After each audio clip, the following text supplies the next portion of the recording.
안녕하세요. 매일 아침 말씀 묵상에 오신 여러분을 환영합니다. 오늘은 3월 29일 월요일 조물주의 형상. 오늘은 우리 인간의 최고의 가치, 하나님께서 당신의 형상으로 인류를 창조하심에 대하여 생각해 보겠습니다. 하나님이 이르시되 우리가 우리의 형상을 따라 우리의 모양대로 우리가 사람을 만들자 하시고 하나님이 자기 형상 곧 하나님의 형상대로 사람을 창조하시되 남자와 여자를 창조하시고.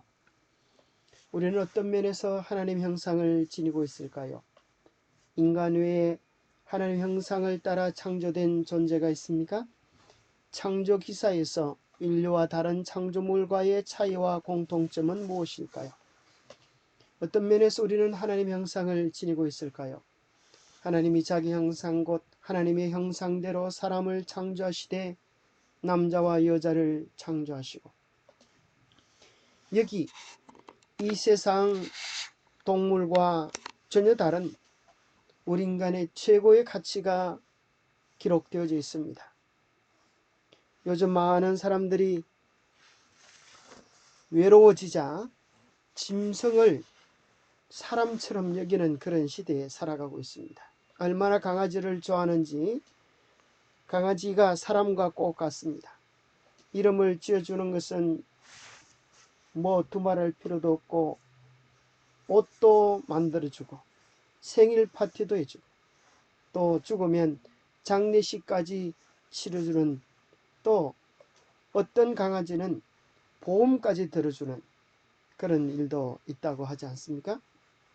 그러면서 마치 동물을 사랑하는 것은 좋지만은 마치 동물의 인격을 부여하여서 사람과 동등한 그런 대접을 하는 것을 보면서 혹시 인간의 가치를 잃어가지는 않을까 걱정이 되어지기도 합니다.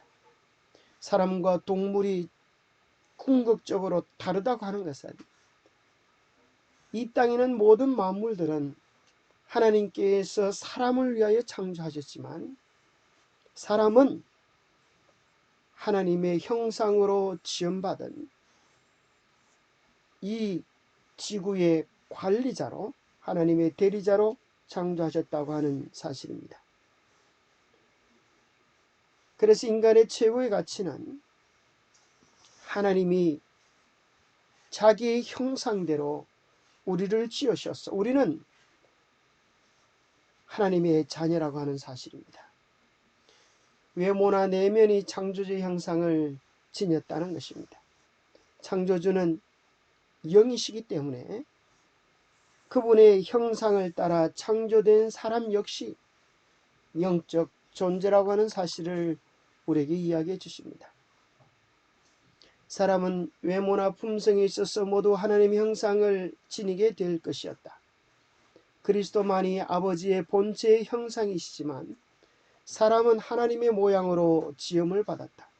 그의 본성은 하나님의 뜻과 조화되었다. 그의 마음은 하나님의 일을 이해할 수 있었다. 그의 애정은 순결하였고 그의 식욕과 감정은 이성의 지배 아래 있었다. 그는 하나님의 형상을 지니고 그분의 뜻에 완전히 순종하는 가운데 거룩하고 행복하였다. 로마서 1장 19절에 보면 이는 하나님을 알만한 것이 그들 속에 보임이라. 하나님께서 이를 그들에게 보이셨느니라. 이 세상의 짐승들은 하나님을 알만한 것이 그들 속에 없습니다. 그래서 궁극적으로 신앙심이 없는 것입니다. 그러나 사람들은 하나님께서 인류를 창조하실 때 그들 속에 하나님을 알만한 신앙심을 주셔서 인간이 아무리 미개할지라도 나름대로의 신앙심을 가지며 살고 있는 것입니다. 로마서 2장 15절에 보면 또 양심을 우리 속에 두셔서 그 마음에 새긴 율법의 행위, 하나님의 뜻을 모든 사람들의 마음속에 양심으로 새겨 놓으셨다고 이야기하십니다. 시편 49편 20절에 보면 존귀에 차나 깨닫지 못하는 사람은 멸망하는 짐승 같도다. 하나님이 우리를 하나님의 형상으로 존귀하게 만들어 주셨지만은 그것을 깨닫지 못하고 짐승과 똑같이 생각하고 그렇게 본능적으로 살아가는 사람들은 멸망하는 짐승과 다름이 없다고 이야기합니다. 달리 생각해 보면 사람에게는 깨닫는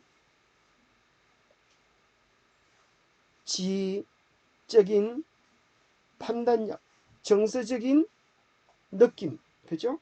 의지적인 선택, 지정의가 있는 것입니다. 그래서 사람에게는 짐승이 가지지 못한 깨달음과 선택을 가지고 있는 것입니다. 두 번째, 인간 외에 하나님의 형상을 따라 창조된 존재가 있을까요? 여기 보면 자, 사람들에게 어떤 특권을 주시는가 하면 하나님이 그들에게 복을 주시며 하나님이 그들에게 이르시되 생육하고 번성하여 땅에 충만하라. 땅을 정복하라. 바다의 물고기와 하늘의 새와 땅에 움직이는 모든 생물을 다스리라 하시니라.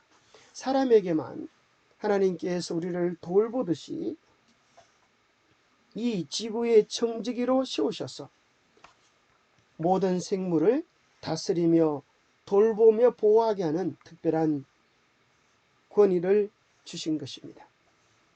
이 세상의 눈에 보이는 것들을 흔히 우리는 네 가지로 분류할 수 있습니다. 그것은 무생물과 식물, 동물, 사람으로 나눌 수 있습니다. 사실 이것은 물질 차원에서는 다 같습니다. 사람의 몸을 이루고 있는 원소나 이 땅의 흙을 이루고 있는 원소들이 성분이 같습니다. 생명의 차원에서 보면 식물, 동물, 사람이 똑같습니다. 다 살아있는 존재들이지 않습니까? 동물에서는 식물보다 나은 것이 무엇일까요? 그것은 두뇌를 가졌다고 하는 것입니다. 그렇다고 하면 궁극적으로 사람의 가치는 어디에 있을까요? 사람도 두뇌를 가졌고 동물도 두뇌를 가졌습니다. 그러나 사람은 영적인 존재입니다. 그래서 이 사람을 만물의 영장이라고 이야기하지 않습니까? 하나님은 영이시고 우리는 영적인 존재로 지음을 받아서 하나님을 분별하고 깨달아 알면서 하나님과 교제할 수 있는 특별한 특권을 가지고 있는 것입니다. 이 땅에 있는 식물들은 자연 법칙의 지배를 받는다고 하면 동물은 대부분 본능의 지배를 받습니다. 그러면 사람은 본능의 지배를 받으면 될까요? 비록 그들 속에 동물적인 본능들이 존재하지만 그것을 이성으로 제어합니다. 이것이 합당한가 그렇지 않은가를 분별하고 가치 있는 것들을 선택할 때 비로소 우리는 사람이라고 말할 수 있지 않겠습니까? 창조 기사에서 인류와 다른 창조물과의 차이점과 또 공통점을 한번 찾아봅시다. 하나님이 땅의 흙으로 사람을 지으시고 생기를 그 코에 불어넣으시니 사람이 생명이 되니라. 자, 창세기 2장 7절에 보면 하나님이 흙으로 사람을 지으시고 생기를 직접 그 코에 불어넣으셔서 사람이 생명, 산 존재가 되었다고 이야기하십니다. 또 그럴 뿐 아니라 다른 짐승들은 처음 창조될 때부터 짝을 한꺼번에 같이 만들어 주셨지만 사람은 사람을 먼저 창조하시고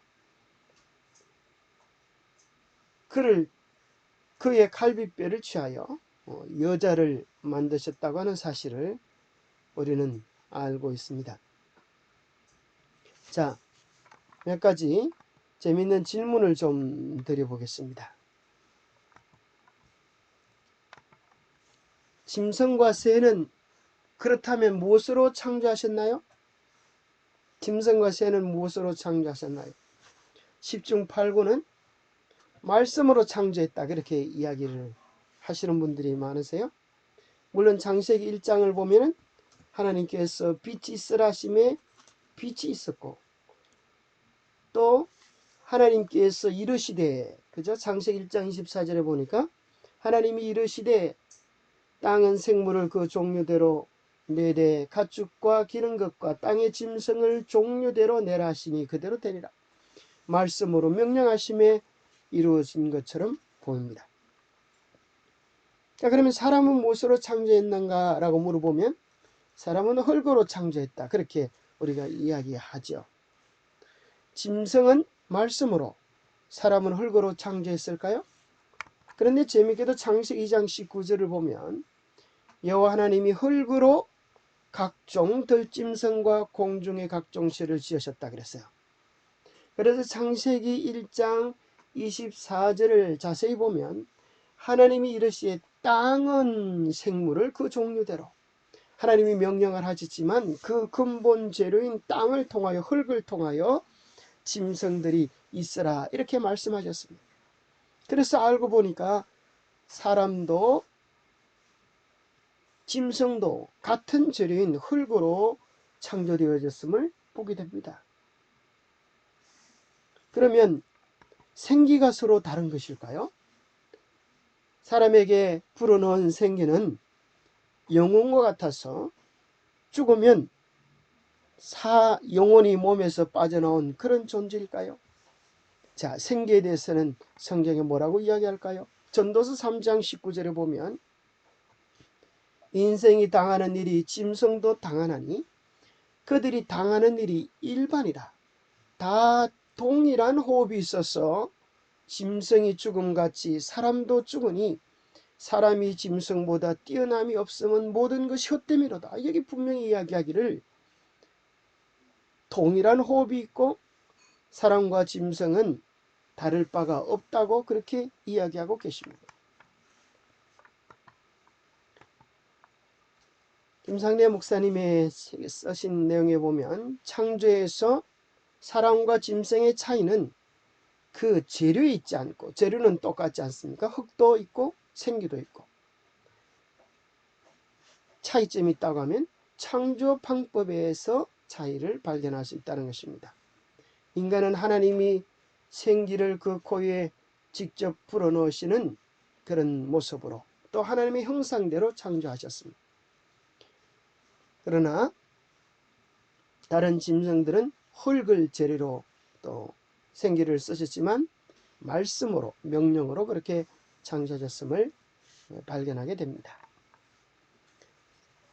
예, 우리 재림교회 성경 주석도 창세기 2장 7절을 주석하면서 사람에게 있는 이 생명의 호흡은 동물에게 있는 생물의 기식과 결코 다르지 않다.